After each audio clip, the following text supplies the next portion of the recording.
sportifs à toutes et à tous, Club Sport Santé, votre rendez-vous de l'actualité sportive aborde les thématiques suivantes. Séance pédagogique entre le ministère des Sports et les fédérations nationales sportives. C'était en fin de semaine dernière. Nous recevons sur ce plateau Gilbert Halba, le conseiller en communication du ministère des Sports, pour en parler de tous les contours concernant cette thématique. Nous nous intéressons également en seconde partie à Zoomcan, oui, le magazine exclusivement réservé à la Coupe d'Afrique des Nations avec les infos, les stats.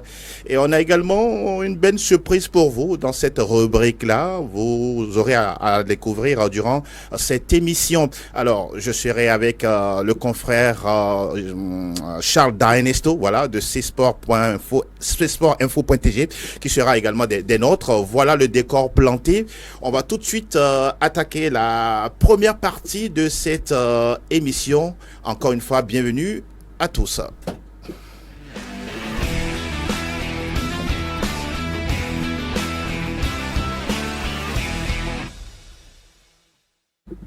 Nous sommes bien là et nous allons dire bonjour à nos invités. Gilbert Halba, bonjour et bienvenue.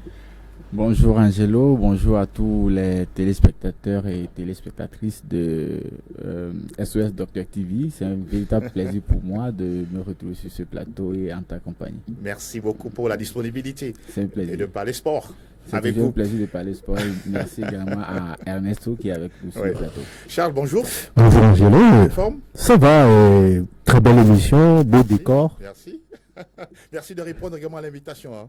Merci beaucoup, c'est un plaisir qui est partagé. Et nous serons tout heureux de vous avoir à chaque fois que le besoin se fera sentir. Alors nous allons tout de suite attaquer la première thématique.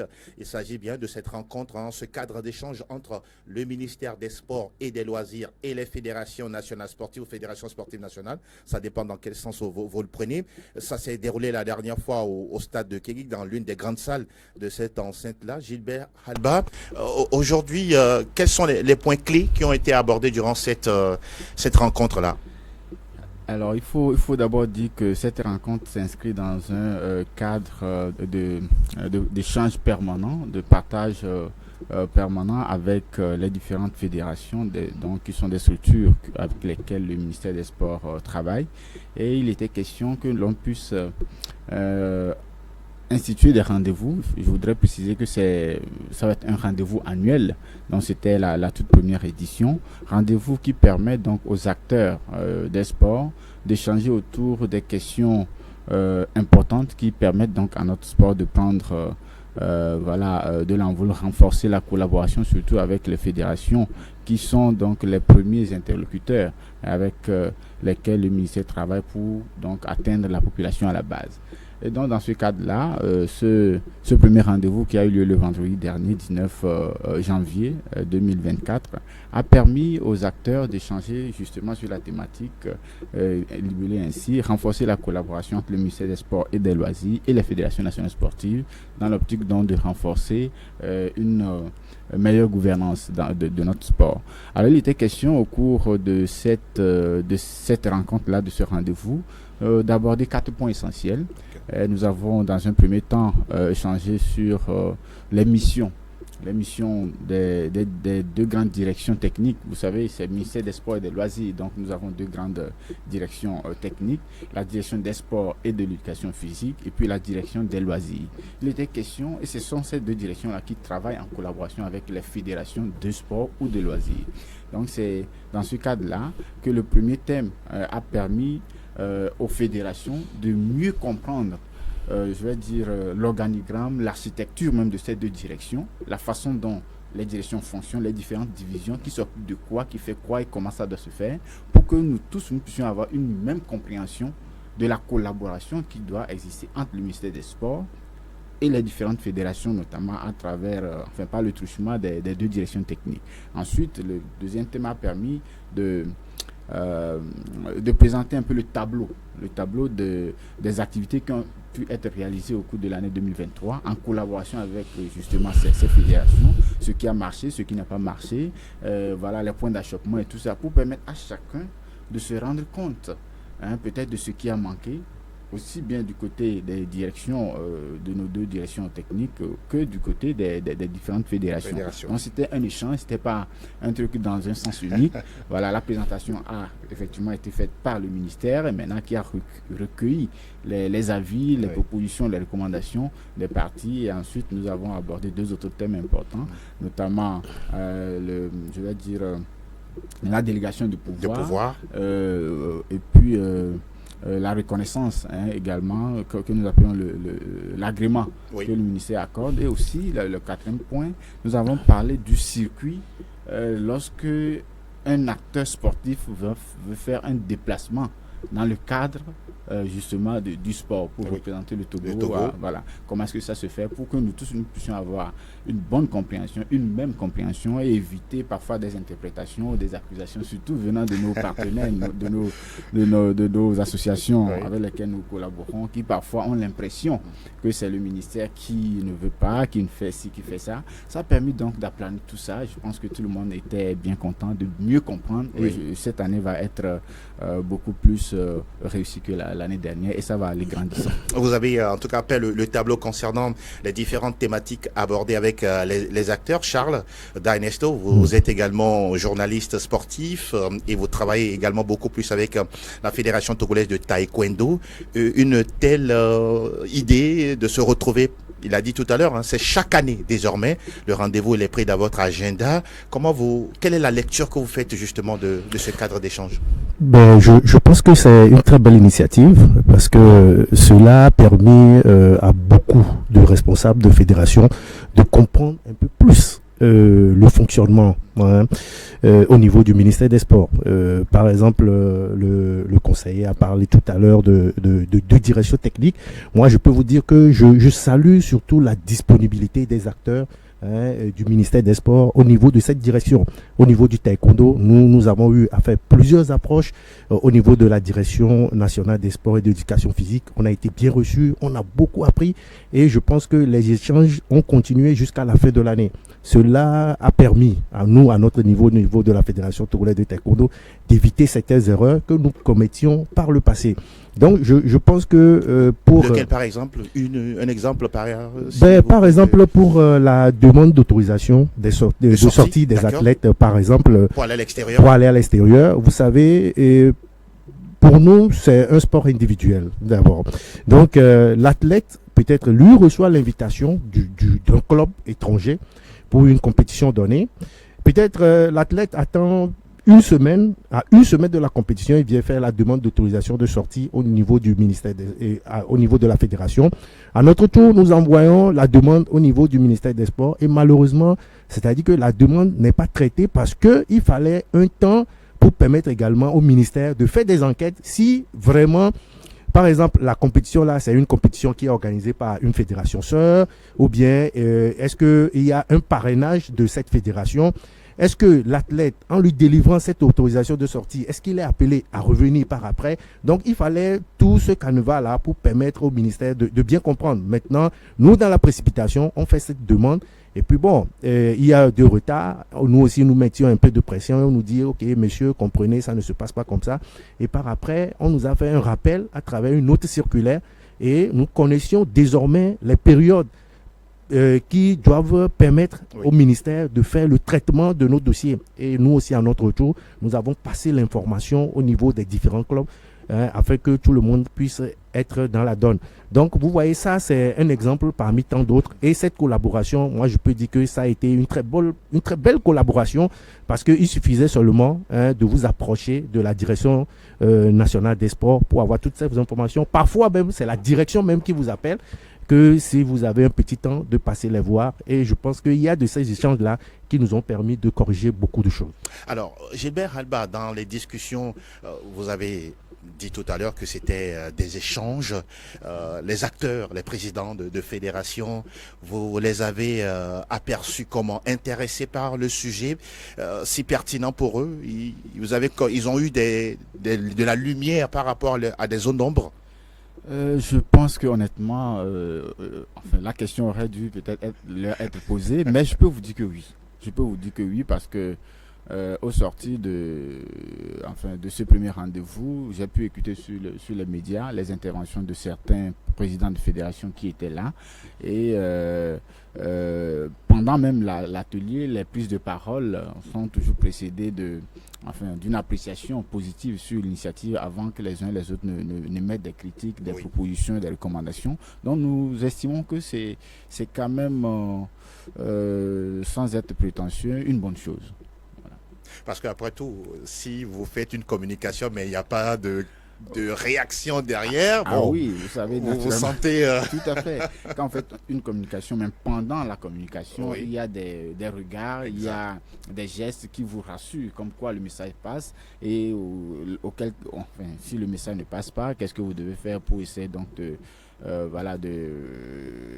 corriger ou d'intéresser les uns et les autres. Et nous avons pris soin, pendant qu'on prépare ces communications, que les différents communicateurs puissent faire en sorte que la communication ne soit pas timide, qu'elle ne soit pas qu'elle n'amène pas les gens avec leur téléphone, que les gens ne soient pas amenés à dormir. Donc je pense que tous ces ingrédients ont permis que les uns et les autres puissent être intéressés, surtout qu'il s'agit des éléments qui intéressent beaucoup les fédérations. Je viens de parler de voyage. Vous savez, parfois vous recevez une demande d'autorisation de sortie à une semaine. Alors, on vous dit que l'athlète veut aller à une telle compétition. Alors, comment est-ce que le ministère s'assure qu'effectivement il y a une telle compétition et que l'athlète ne trouverait pas, ne serait peut-être pas en train de chercher un moyen d'aller quelque part et tout ça. Donc c'est tout un circuit, et aussi les demandes de traitement pour peut-être avoir le visa, ça prend du temps. Parce que quand ça vient au ministère, d'abord le travailleur, l'athlète fait la demande au niveau de sa fédération, qui la renvoie. La fédération saisit le ministère fait le traitement qu'il faut, saisit le ministère des Affaires étrangères. Et le ministère des Affaires étrangères fait aussi son traitement pour accorder la note verbale. Donc c'est tout un processus qui prend du temps. Donc pour vous, l'anticipation est très importante. Très important. Et puis, vous savez, nous avons parlé de délégation de pouvoir aussi. Cette délégation de pouvoir oblige les fédérations délégataires à fournir en début d'année un plan d'action de l'année. Le programme d'activité en fin d'année des fédérations. Le programme d'activité de l'année suivante. Il faut déposer ça au ministère. Il faut le déposer au ministère. Et quand nous avons donné lecture des articles, puisque c'est un décret de 2015, nous avons donné lecture des articles, j'ai vu des regards un peu comme si on découvrait. Alors que plusieurs fois, cette interpellation a été faite, j'ai fini par comprendre que peut-être qu'on n'avait pas l'information, mais l'information existait depuis. Nul n'est censé ignorer la loi. Dit-on. Voilà. Donc, c'est un peu comme ça que les choses se sont passées. D'accord. En tout cas, on sent, vous l'avez dit, que c'est un rendez-vous annuel, mais toutefois également dans les couloirs du ministère, il y a souvent plusieurs demandes, on pourra dire, processus qui demandent aux uns aux autres de venir s'informer en ce qui concerne ces situations. L'autre aspect qui nous est important dans notre discussion de ce matin dans Club Sport Santé, c'est la question le rôle des journalistes sportifs, parce que là, vous parlez, c'est vrai, de la rencontre entre ministère et fédération, mais vous avez également besoin des hommes de médias. Quelle est leur place aujourd'hui au sein de ce cadre-là? Il faut dire que, d'abord, je voudrais saluer le travail que les médias font. Tous les médias de façon générale, et encore plus précisément les médias qui s'intéressent aux thématiques sportives. Franchement, je voudrais vous dire un sincère merci, parce que il y a comme une fusion d'objectifs. Parce qu'au-delà de tout ce que les médias font, c'est pour que le sport togolais prenne de l'envol. Que ce soit des critiques, que ce soit des propositions, que ce soit des interpellations sur tel ou tel autre aspect, il n'y a pas une idée ou une méchanceté derrière. En tout cas, c'est comme ça que nous le prenons au niveau du ministère des Sports et des Loisirs. L'objectif, c'est d'attirer peut-être l'attention du ministère sur certains aspects pour que le ministère puisse donc prendre les dispositions qu'il faut ou interpeller où il faut interpeller afin que les choses s'améliorent. Donc, c'est dit que nous ne pouvons pas atteindre notre objectif sans les médias. Parce que vous êtes les porteurs de nos messages. C'est pour ça que vous allez constater qu'à chacune de nos activités, les médias sont invités. Mais plus particulièrement, le ministère travaille avec les deux organisations d'associations sportives, de notre pays. Exactement. Notamment l'association des journalistes sportifs indépendants du Togo, la ICIT, et l'association des journalistes sportifs du Togo. Donc je voudrais saluer ici les deux présidents, le président de la ICIT, la présidente de la ICIT, Fifi Asogbavi, et le président de la ICST, monsieur Sylvestre Gounoubou, avec qui je change constamment, qui ont également été invités pour cet atelier, enfin ce rendez-vous annuel. Les deux associations étaient invitées et étaient également représentées, pas pour assister à la cérémonie d'ouverture comme les médias sont venus couvrir, mais prendre part intégralement aux travaux. D'accord. L'objectif, c'est que si nos amis des médias ont compris, ils vont nous aider facilement à transmettre le message. Parce que c'est une question de sensibilisation. Qui parle de sensibilisation, enfin, quand vous parlez de sensibilisation, c'est que vous devez avoir un vecteur de communication, un vecteur qui transporte le message. Et les médias sont pour nous les meilleurs alliés, en dehors de nos partenaires directs avec qui nous échangeons. Je vais parler des fédérations. La question des médias dont nous faisons partie accompagner toujours le ministère et surtout par moment également envisager d'avoir des meilleures conditions de travail. Oui, c'est vrai. Par rapport aux questions de médias, moi je salue ici le travail que le conseiller à la communication... Vous sentez que c'est évident aujourd'hui? Oui, ça c'est évident parce que vous savez, je me rappelle par rapport à une médaille remportée par un de nos athlètes. C'était pendant un week-end. L'information est passée au niveau des médias, mais je vous dis, dès les instants qui ont suivi, le président a été appelé par un des responsables du ministère pour s'assurer de la véracité de l'information. Et je vous dis, dans les heures qui ont suivi, on a vu Madame le ministre qui a tweeté pour féliciter l'athlète. Donc ça veut dire que, comme M. Alba vient de le dire, il y a d'abord un suivi et puis il y a une collaboration. Peut-être la presse n'allait pas en parler et puis bon, au niveau du ministère, on n'allait pas aussi saisir de cette information. Donc ça veut dire que c'est un travail en collaboration. Et puis au même moment, je salue, comme M. Alba l'a dit, il n'y a pas une presse qui est vraiment écartée. La preuve, au lancement du championnat universitaire, du championnat scolaire universitaire à Néron, on a vu, c'était pratiquement plus d'une vingtaine de journalistes que le ministère a fait déplacer cet événement. Ça veut dire que quelque part, le ministère nous prend en compte dans son programme de communication. Et ça, je salue, mais on peut toujours demander que le ministère fasse mieux pour nous la prochaine fois. Pourquoi pas une cinquantaine de journalistes? Ah oui, bien sûr, puisque nous, on a besoin que de la thématique pour traiter l'information qu'il y a sur la table. Gilbert Alba, il y a une dernière thématique que nous souhaiterons toucher avec vous avant de vous laisser. C'est la question des subventions pour les fédérations nationales sportives. Aujourd'hui, ma question elle est toute simple. Quand est-ce que les fédérations disposent de leurs subventions et quels sont les critères d'octroi? Alors merci. Ce qu'il faut comprendre, pourquoi d'abord l'État donne une subvention? D'abord, à qui l'État donne une subvention et pourquoi? D'abord, à qui? À qui, vous savez, les fédérations sont des associations, n'est-ce pas? Des associations qui sont créées sur la base de la loi de 1901. Donc, association, ce qui veut dire qu'elles font leurs activités en toute liberté, elles trouvent les moyens comme elles font, et puis voilà, elles se développent comme elles le peuvent, elles ont leur siège et tout. Alors, la différence ou la particularité au niveau des fédérations sportives, c'est que les fédérations sportives interviennent dans le domaine sport. Et le domaine sport, ou l'organisation du sport sur le territoire national d'un pays, relève de la compétence de l'État. De l'État, d'accord. Est-ce qu'on se comprend? On se comprend. Relève de la compétence de l'État.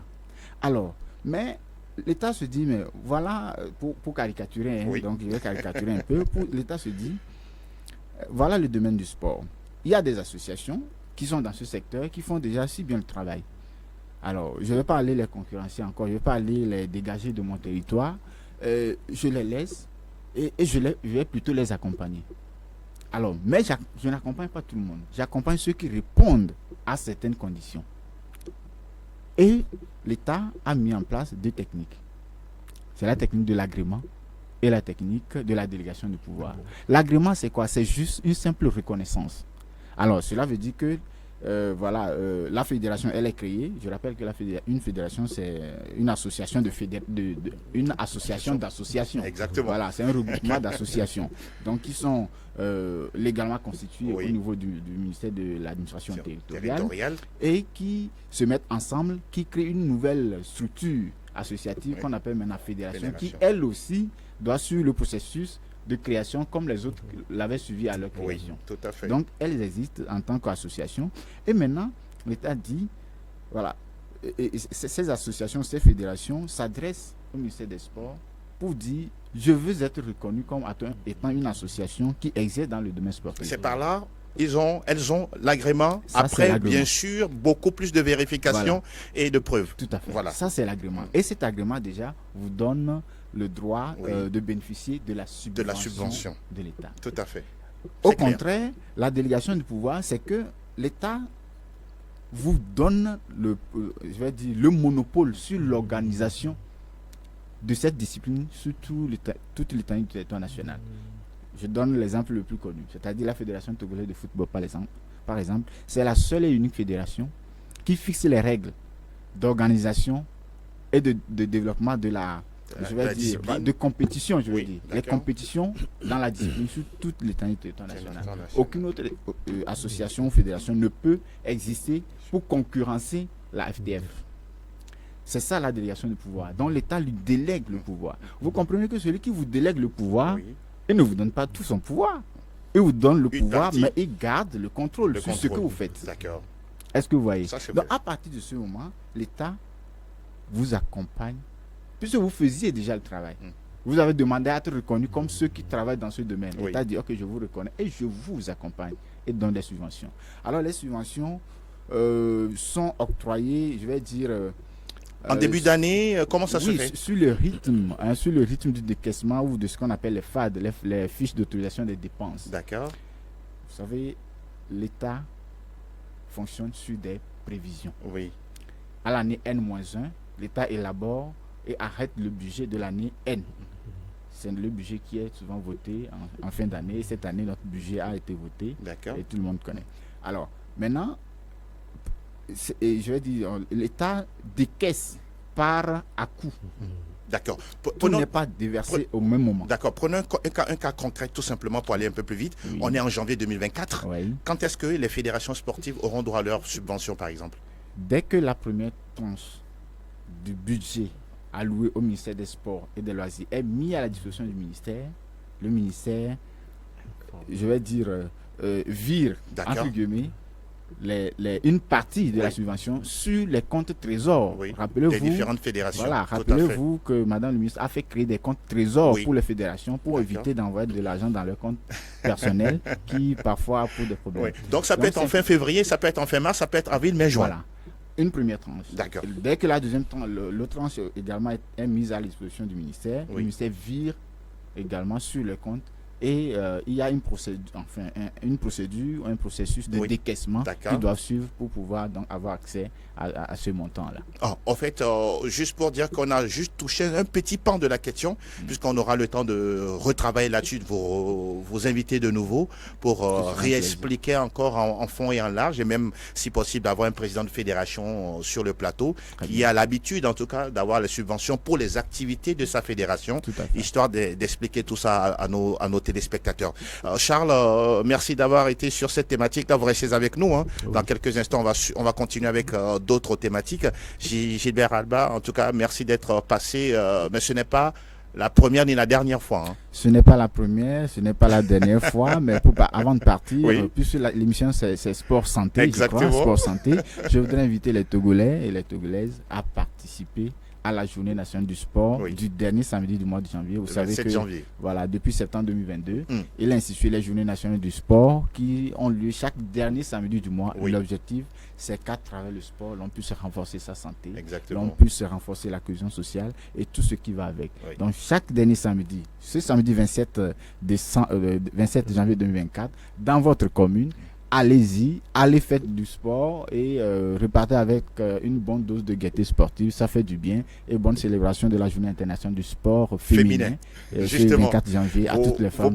Vous passez le message à Madame le ministre de notre part. D'accord. Elle est une dame assez vaillante et tout le temps sur le terrain, tout comme toutes les présidentes de fédération, les journalistes dames, toutes celles qui travaillent dans l'ombre pour le sport féminin. Merci à toutes, surtout, puisque c'est votre journée. Merci Gilbert Alba. C'est un plaisir. On se dit à très vite, pour d'autres rendez-vous sur notre chaîne SOS Docteur TV. Mesdames et messieurs, on va poursuivre notre balade ou notre aventure sportive. Dans quelques instants, nous allons parler du football avec la D2 nationale de foot qui aborde ce mercredi, même cet après-midi, la 10e levée. Charles, je me tourne vers vous pour parler justement de la sortie de l'Étoile filante. Ce sera face à Ange FC de Ngotien, une équipe de l'Étoile, mine de rien, qui n'a plus droit à l'erreur si on veut jouer au play-off. Effectivement, l'Étoile a su gagner son match de la fois dernière en déplacement à Vaughan face à Olympique de Vaud, ce qui a permis aux étoilistes de reprendre la première place de la poule A de ce championnat. Maintenant, il faudrait forcément que les étoilistes gardent leur position en gagnant cette fois-ci à domicile face à Ange FC de Ngotien qui aussi pour l'instant n'est pas encore au mieux de sa forme. C'est vrai que Ange a été relégué à l'issue de la saison dernière, mais Ange ne convainc pas pour l'instant, malgré une 3e place au classement. Ce n'est pas ce qu'on entend de cette équipe de Ngotien. Alors, mon cher Edem Bolo, bonjour. Oui, bonjour Angelo. Comment vous portez-vous? Ça va. Merci de répondre à notre rendez-vous. Merci, c'est un plaisir. Nous parlions tout à l'heure de la D2 nationale de football, un championnat que vous suivez tout comme la première division. L'Étoile, aujourd'hui, votre ressenti sur cette équipe, vous la sentez sur le chantier de la première division? Ils vont tout faire pour éviter les erreurs commises les saisons passées? On va dire que le chemin reste encore trop long pour aller en première division parce qu'après cette phase régulière, il faut encore une phase de play-off. L'essentiel pour l'Étoile filante aujourd'hui, c'est d'arriver à se hisser parmi ces 3 équipes qui pourront décrocher le ticket qualificatif pour cette phase de play-off. Pour l'instant, l'Étoile filante est en tête du classement, mais suivi de très près par cette équipe d'Asfosa. Ça va se jouer jusqu'au bout, mais contre Ange de Ngotien, je pense que normalement ça devrait passer, sauf cataclysme. On sait qu'une équipe de Ange de Ngotien, comme l'a dit Charles, fraîchement est descendue de la première division, bien reléguée en D2. Mais pour moi, c'est une équipe qui ne montre pas assez de sérénité dans ses matchs. Tantôt c'est une victoire, tantôt c'est un match nul, c'est un parcours en dents de scie depuis le début de la saison. Oui. Contrairement à l'Étoile filante qui pour moi au début de la saison a montré, on va dire, une constance dans ses résultats, mais après ça n'a pas suivi. C'est ce match contre Asfosa qui a tout basculé. Heureusement, ils vont remercier. Heureusement, ils vont remercier aujourd'hui à Gaza qui a battu Asfosa la dernière fois pour leur permettre de reprendre ce fauteuil de leader. Et donc, ils n'ont plus droit à l'erreur. Mais comme moi je le dis, être en tête aujourd'hui n'est pas le plus important. Le plus important, c'est de se figurer parmi ces 3 places qualificatives. Oui, être premier ne vous avantage en rien.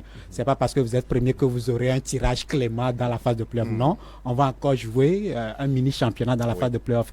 Donc pour moi, l'important au niveau de l'Étoile filante, c'est de tout faire pour être parmi les 3 premiers de la poule A. Je reste avec vous sur cette équipe de l'Asfosa qui est obligée peut-être de gagner ce soir face à la JCA. La dernière fois, ils ont perdu un petit but à 0 face à Gaza. On a vu comment le coach Agbetrobo Delali était dans tous ses états la dernière fois. Vous sentez qu'ils vont réagir cet après-midi? Ils n'ont plus droit à l'erreur. Je le pense parce que derrière, ils sont menacés par une équipe d'Arabia. Il y a Gaza aussi qui n'a pas encore dit son dernier mot. Et pour moi, c'est une équipe qui, à domicile, n'arrive pas à engranger le maximum de points. À l'extérieur, elle se comporte très très bien. La faute à une pression, c'est quoi le souci? Je ne sais pas trop. Mais normalement, ça devrait être le contraire. À domicile, on doit pouvoir prendre assez de points et à l'extérieur, négocier les matchs. Exactement. Mais c'est le contraire qu'on voit au niveau de cette équipe de Asfosa. Moi, la dernière fois, j'ai vu un entraîneur pour moi qui est dépassé par les événements. Ça n'engage que moi. Vous prenez ce match contre Agaza, ils l'ont perdu parce qu'on avait un entraîneur qui était borné sur le banc, qui n'avait plus de solution. Écoutez, à un moment donné, vous sentez Agaza qui a mis assez d'engagement dans le match. C'était un derby. C'est un derby, mais à aucun moment on a vu Agbetra Boudelali se lever, replacer ses pions ou bien chercher un autre joueur capable de casser ce rythme-là. Et le pire, c'est qu'il sort son meilleur élément sur le terrain. Exactement. Dans les moments cruciaux de ce match-là. Voilà pourquoi je dis Agbetra Boudelali, je n'ai rien contre lui, mais si Asfos avait construit aujourd'hui un projet à long terme, honnêtement, ce n'est pas avec Agbetra Boudelali. Agbetra Boudelali peut être un conseil technique aujourd'hui, du staff technique qu'on peut mettre en place. Ouais. Et pour moi, la dernière fois, je l'ai vu très limité tactiquement. Oui. Il n'a rien proposé. Et donc, on ne peut pas jouer de cette façon et espérer aller au bout avec cette équipe de la Sfosa. On rappelle que pour cette 10e journée, on a des matchs également à Wome avec Maranatha qui accueille l'Olympique de Vaud. Il y a également cette rencontre attendue sur le terrain de Bossimé. Pour ceux qui adorent Agaza, ils peuvent se rendre. Agaza joue à la maison contre Arabia. C'est des retrouvailles. Joli Tony Agbessi qui avait déjà fait du côté d'Arabia, qui va retrouver son ancienne équipe. Et puis, on le disait un peu plus tôt, l'étoile filante qui va élire domicile au municipal. Ce sera contre Ange FC de Ngochem. Les matchs, coup d'envoi à 15h. On va parler de la poule B, mon cher Charles. Il y a également ce match très attendu entre Ifodje d'Atapamé, leader, qui a perdu la dernière fois face à Arsenal Sud de Cara, qui joue contre Agoua, le duel des extrêmes.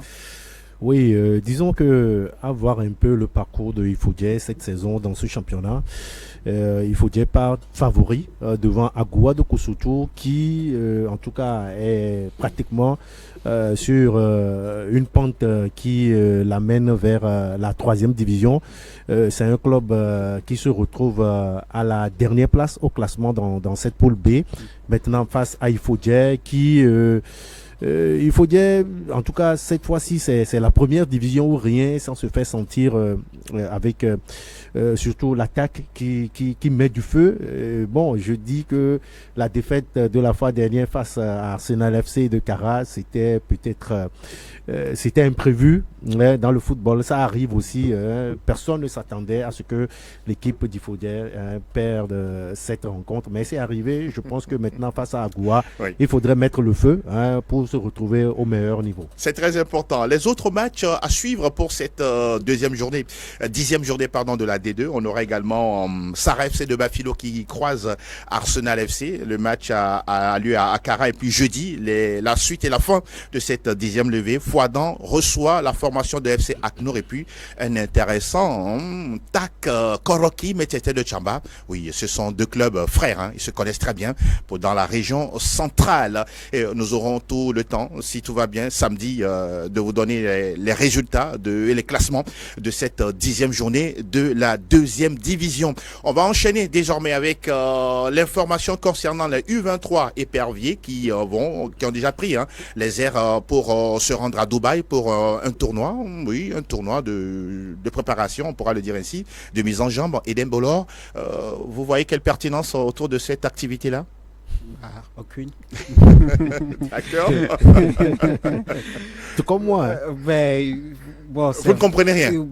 Honnêtement, bon, ce sont les U23 qui se préparent. Je ne maîtrise pas vraiment ce qui se passe aujourd'hui avec ces U23. Okay. Il n'y a pas encore de challenge assez proche aussi pour eux. Oui. On ne comprend pas véritablement le sens de ce tournoi qu'on va disputer du côté de Dubaï, oui, si je ne me trompe pas. Oui. Oui, on va me dire que c'est par ces espoirs-là qu'il faut aussi préparer l'équipe A, l'avenir, je suis totalement d'accord, mais pas dans n'importe quelle condition. Pour moi, il y a beaucoup de choses derrière ce tournoi de Dubaï-là. Il y a beaucoup de sous, même j'ai envie de dire, derrière cette compétition-là. Parce qu'on ne se lève pas un beau matin pour aller participer à une telle compétition. Et écoutez, les espoirs n'ont pas pu participer à un tournoi de Toulon pour faute de moyens. Oui. Mais aujourd'hui, on prend l'avion jusqu'à Dubaï. Toulon, on n'est pas allé. Bon, sûrement aux frais de l'organisateur. C'est pour ça, derrière, On ne peut pas se lever comme ça, prendre des joueurs et aller à une telle compétition. Vous ne comprenez pas. Si on n'a rien, eh ben c'est pourquoi moi, à un moment donné, c'est pour gagner quelque chose, je sûrement. comprends le ministère des Sports Oui. qui veut aussi voir clair dans ces Dans ces choses-là choses-là. avant d'appuyer ou bien de soutenir la Fédération togolaise de football. D'accord. Charles, votre avis rapidement, puis on passe à la deuxième partie. Non, mais moi, j'étais tombé d'un nœud quand j'ai appris qu'il y a un tournoi qui se joue à Dubaï. Je me dis l'important. Bon, Avec quel est des équipes l'intérêt? comme l'Irak, le Qatar, l'Arabie Saoudite. Bon, moi, je me dis peut-être l'objectif, c'est de pouvoir peut-être garder ces jeunes-là, ces jeunes Togolais qui ont la double nationalité, justement. de pouvoir les garder afin de les voir un jour jouer au niveau de l'équipe nationale. Sinon, derrière, pour l'instant, il n'y a aucune compétition qui s'annonce au niveau des espoirs. Donc, je me dis, bon. Vous vous interrogez. Oui, je m'interroge. D'accord. Je m'interroge. Peut-être que la fédération veut peut-être renflouer un peu sa caisse. Peut-être aussi on est dans les planifications, qui sait? Non, mais la planification, je pense que ça doit partir plutôt plus de la base. Moi, j'aurais préféré que ça soit la U17, que je serais d'accord. Peut-être même les U20, oui, parce que juste après cette canne-là, il va y avoir les éliminatoires des U17 et autres qui vont reprendre. Et qui sait, on pourra peut-être participer aux Jeux Olympiques. Aux Jeux Olympiques, les éliminatoires? Non, je pense qu'on a déjà dépassé cette étape. Bon, les U23. Non, mais. Bon, mais vous ne comprenez pas. Moi, je ne comprends mais bon, pas. on en reste là. Non, c'est juste pour vous taquiner un tout petit peu. Mais ce qui est réel, l'information, elle est là. Les éperviers U23 ont pris l'avion pour se rendre à Dubaï pour participer à ce tournoi contre. On a parlé des sélections du Qatar, d'Arabie Saoudite et même de l'Irak, et on aura tout le temps de revenir sur cette activité. On a terminé avec la première partie. La seconde, désormais, ça parle de la CAN.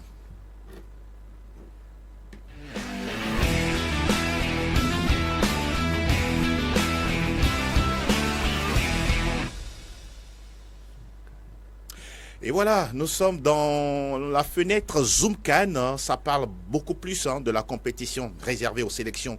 C'est vrai, on le sait très bien, depuis un bon bout de temps, le Togo n'y est pas. Mais nous avons pris soin de pouvoir interroger un ancien capitaine de la sélection des éperviers. Il a même conduit la sélection nationale locale au Chan, c'était au Cameroun. Il s'agit bien de Jean-Paul Abalo, qui a bien volontiers décidé de répondre à nos questions qu'on lui a posées sur la participation de la CAN du Togo en 1984. On s'en souvient, il y a déjà 40 ans. Et son ressenti, les niveaux de cette CAN aujourd'hui, qu'est-ce qu'on doit faire dans le football togolais aujourd'hui pour espérer des meilleurs lendemains? On va suivre cet élément et derrière, on revient pour la suite de cette émission. Oui, pour cette CAN, je pense que le Sénégal est bien armé pour gagner encore cette CAN.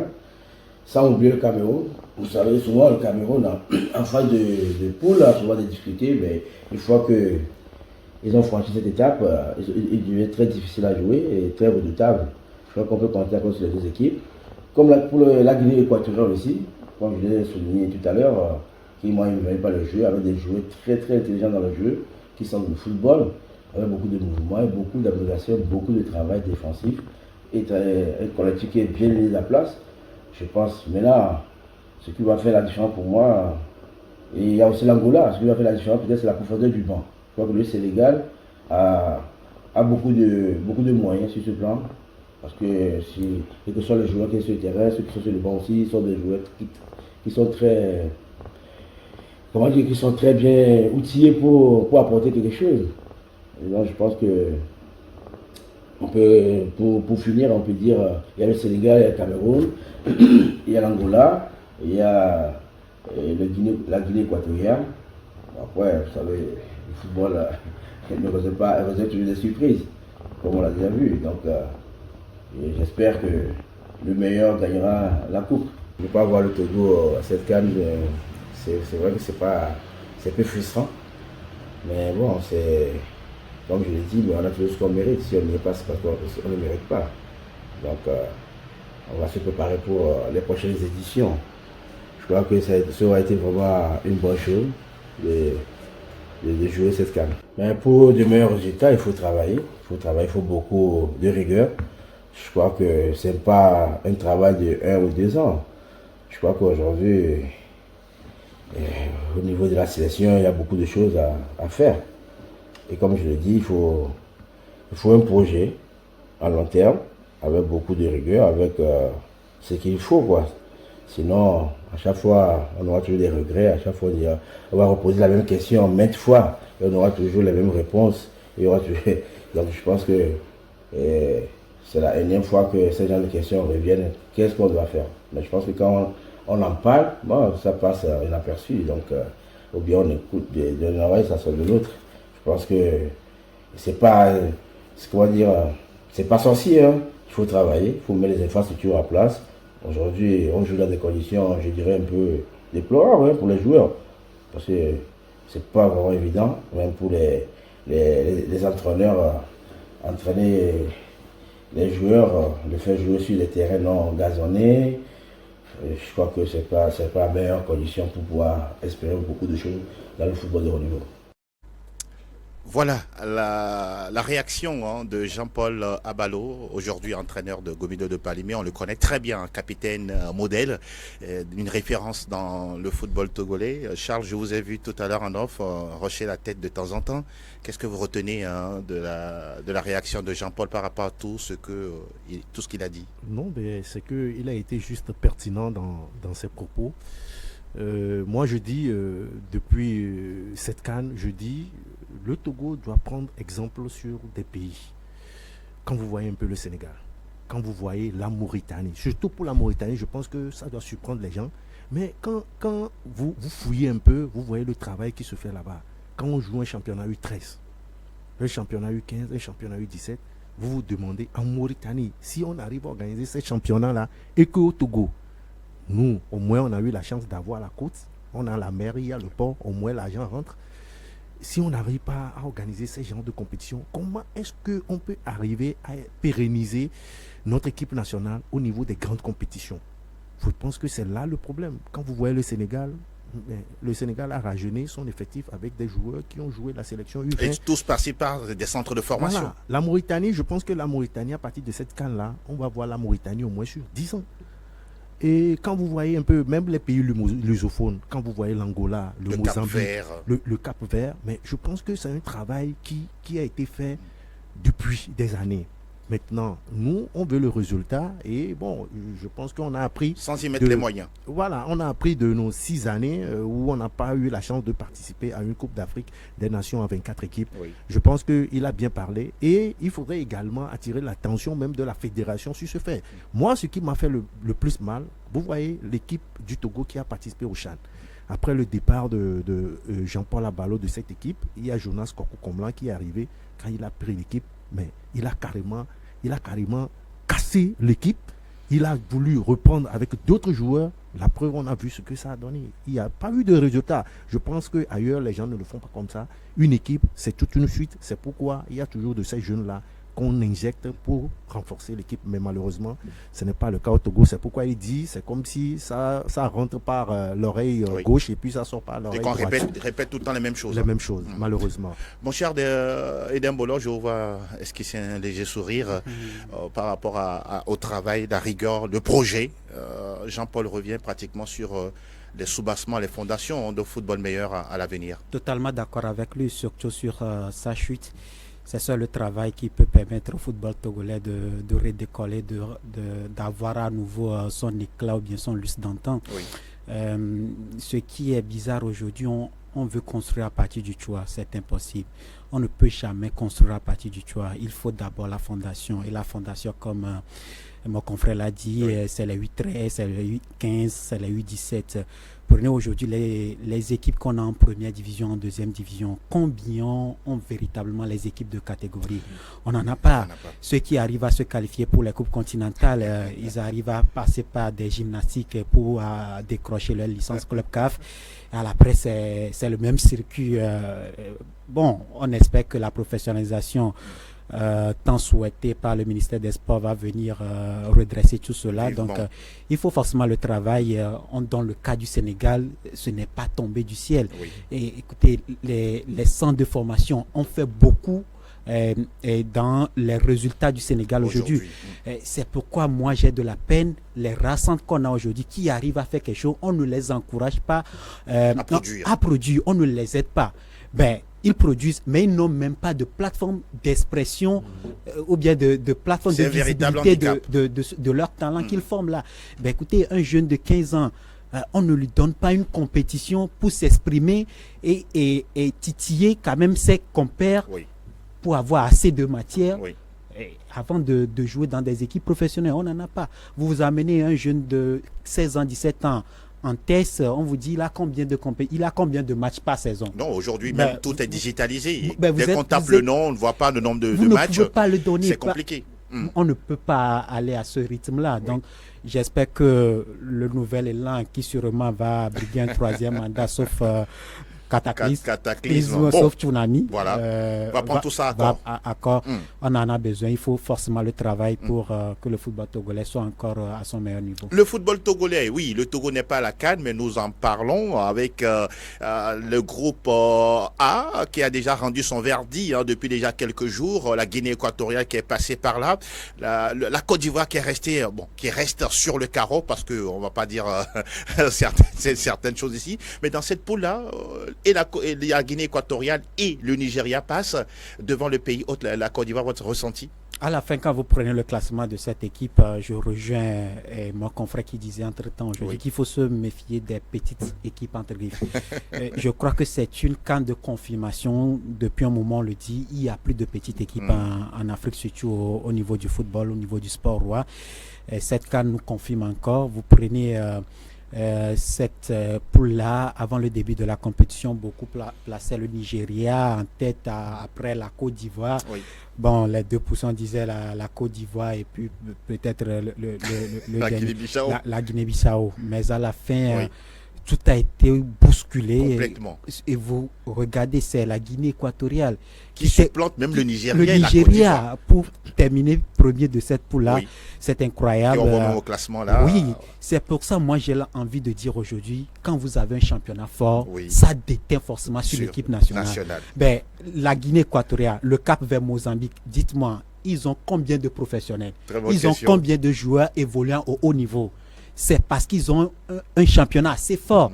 Mais c'est ce qu'on demande aussi à notre pays. Il faut avoir un championnat fort et logiquement, ça va impacter. On aura des répercussions positives sur notre équipe nationale. Donc, félicitations quand même à cette équipe de la Guinée équatoriale qui a surpris plus d'un. Derrière, on a le Nigeria qui plus ou moins a confirmé quand même son statut de grande équipe, même s'il a été très très difficile de se qualifier pour le deuxième tour.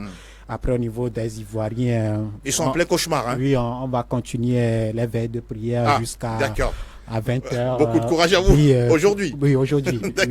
Jusqu'à 22h pour voir si le Seigneur pourra être clément avec la Côte d'Ivoire. La Côte d'Ivoire qui est en plein cauchemar, comment vous l'expliquez, mon cher Charles? Bon, moi, j'accuse plus la Fédération ivoirienne de football qui a fait un mauvais casting dans le choix de l'entraîneur. Moi, depuis l'annonce de Jean-Louis Gasset à la tête de cette équipe, moi, je me disais que ce n'est pas cet entraîneur-là qu'il fallait pour cette équipe. Vous savez, c'est sa toute première expérience africaine. Exactement. Et le football africain a ces réalités que, malheureusement, les techniciens blancs n'arrivent pas à vite déceler. Le premier match face à la Guinée-Bissau, moi, je me dis que la Côte d'Ivoire a eu du mal pour s'imposer dans cette rencontre. Et si vous avez tout ce public-là derrière vous et vous avez des difficultés à gagner, moi, je me dis la suite, ce sera difficile. Et bon, moi, la suite m'a donné raison. N'est-ce pas? Oui, bon, je pense qu'avec un autre entraîneur, cette équipe-là pourra se relever. On attend de voir. Et on se dit également, ça se susurre comme quoi Jean-Louis Gasset ne serait plus forcément le prochain entraîneur de cette sélection, mais tout ça reste à confirmer d'ici samedi. On parle du Cameroun qui est miraculé. Ça fait sourire mon cher Charles. Oui, justement. Mais, ou bien le mot n'est pas bien trouvé. La théorie du danger. Oui, mais comment 3-2, pourtant, ils étaient menés jusqu'à la 85e minute. Eh ben, je pense que on dit souvent que une grande nation ne meurt pas. C'est ce que le Cameroun a prouvé hier. Dans cette rencontre, je pense que ça doit servir de leçon à Rigobert Song, qui, ma foi, moi je me suis dit en première période, il lui a manqué quelques stratégies. D'accord. Je l'ai vu souvent beaucoup parler avec Sébastien Mignet. Ça veut dire qu'à un moment donné, lui-même, il ne comprenait plus grand-chose. Ne serait-ce Cal Toko et Kambi, hier, je pense que le Cameroun allait sombrer. Pour moi, depuis que j'ai commencé par voir les rencontres du Cameroun dans cette poule, c'est hier que le Cameroun a démontré que c'est une équipe de football. Sinon, les 2 dernières rencontres, c'était carrément, ils sont passés carrément à côté de leur match. Maintenant, Rigobert Song a eu chaud hier. Et je me dis, il faut également faire attention. Ces gens d'équipes qui ont eu des difficultés à sortir des phases de poule, ce sont ces équipes-là qui créent des exploits. Et qui peuvent aller loin. De la compétition. D'accord. Le Sénégal qui déroule 3 matchs, 3 victoires. Oui, qui confirme pour l'instant son statut de champion à titre. La seule équipe à pouvoir aligner 3 victoires en autant de sorties. Je pense qu'il faut compter sérieusement sur cette équipe.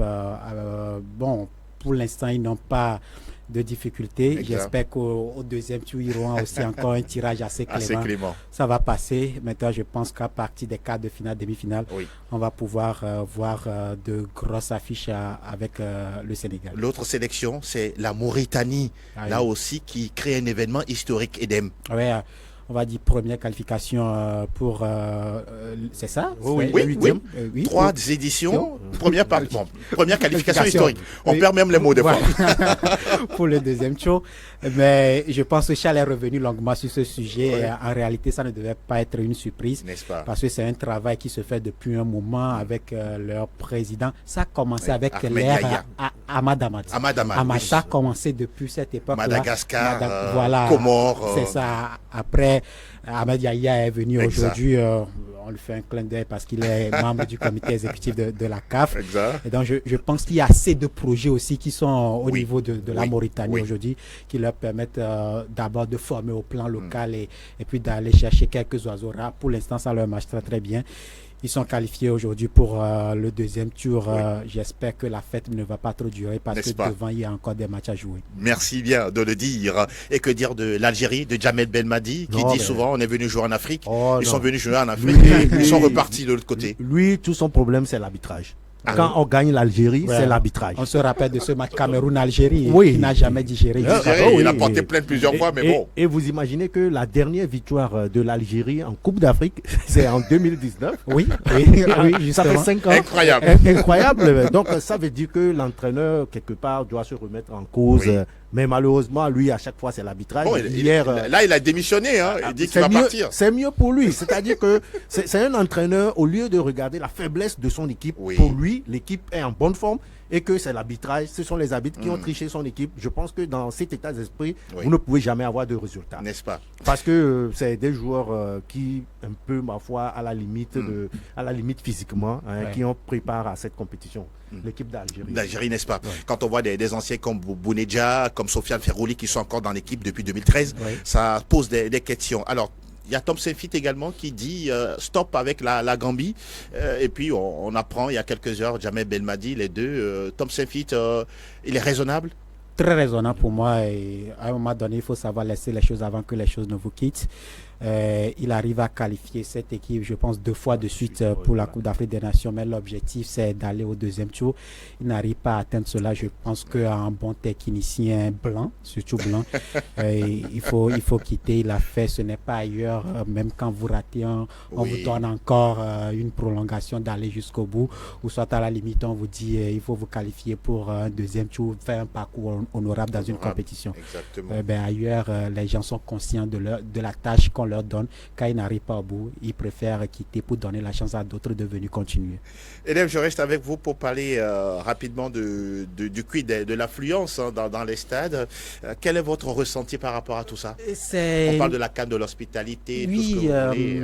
Je crois qu'au match d'ouverture, on a vu un public qui a répondu, mais après, le public n'était pas au rendez-vous, sauf sur quelques matchs de la Côte d'Ivoire.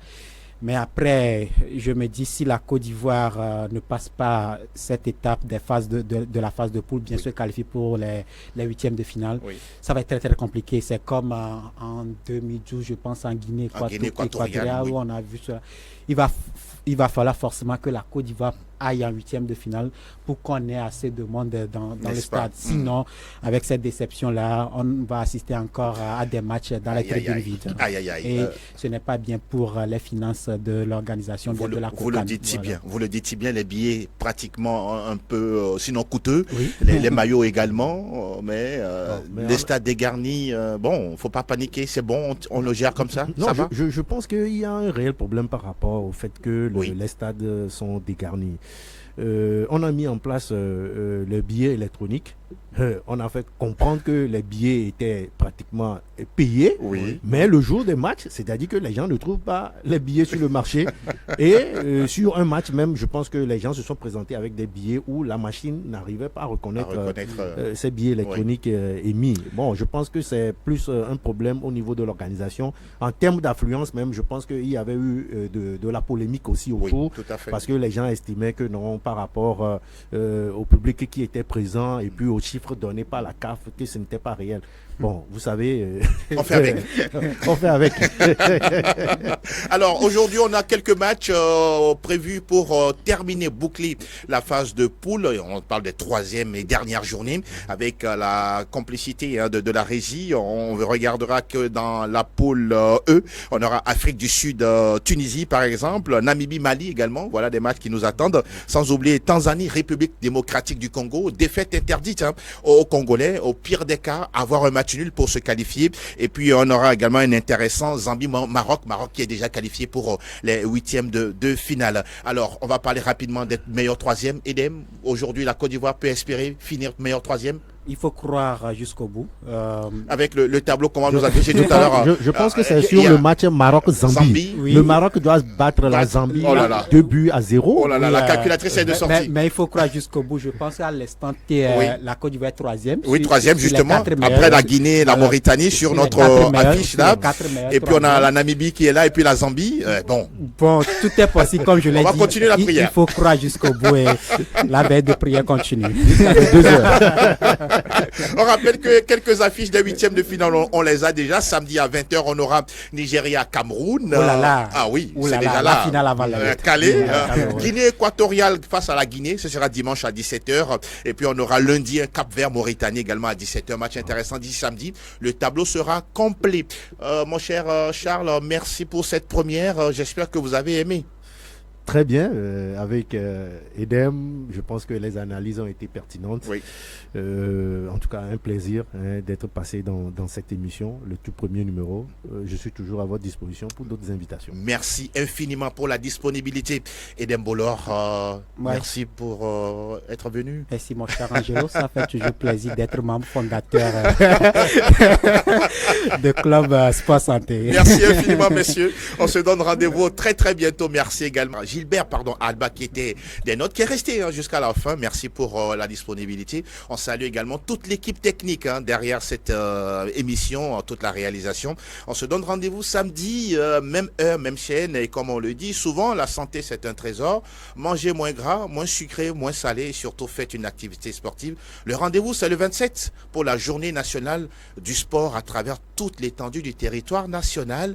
Bonsoir et à très bientôt.